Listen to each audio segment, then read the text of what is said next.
with Jennifer Green, Coldwell Banker Advantage, and today I am at a new construction home site with new home advisor Jessica with Shugart Mungo Homes, and today we're going to go check out the Palmer.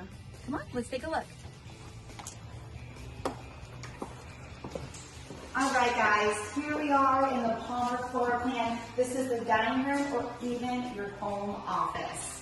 You can use it as a flex room, you can use it as a workout space. What I like about it is that there's so much light. I love the copper ceilings, love the floor, love the fixture, everything about it just screams yes to me. Thank you, Jennifer. Yeah.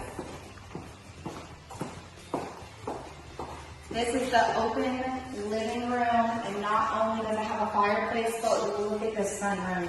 1, 2, 3, 4, 5, 6 windows with an exterior door walking out to your patio. Hey guys, I'm a kitchen girl. Every kitchen has a perfect spot, and this is absolutely it. I can see into the living room, the sunroom, the backyard, the front yard, the dining room. I can see everything from this particular spot right here. I can also see the butler's pantry, which has those beautiful doors. Love it, love it, love it. Back again here. This is Adrian Rocha with Coldwell Banker Advantage. I want you guys to check out this upstairs of this new construction.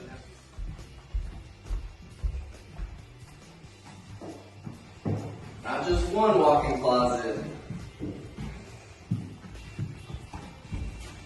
but two. Count them. 2 walk-in closets. Love it. And saving the best for last, Jennifer. Are you ready? I'm so ready. Let's do it. Oh my gosh, I love it. I love the tray ceilings, all the natural light. I can't wait to take a look at that bathroom. But what's over here? This is not only the primary bedroom, but it has an additional sitting room for whatever you would need. I also use this as a stomping ground for my little boyfriend. Yes. Yes, because sometimes he likes to do stuff, so there's that. It could definitely even be a home office to where you're away from everybody and having your own area. Yeah, that'd be great. That'd be great.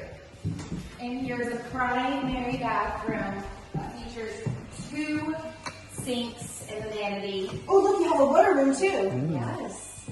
And as well as subway tile shower. I love the transom light. It's beautiful.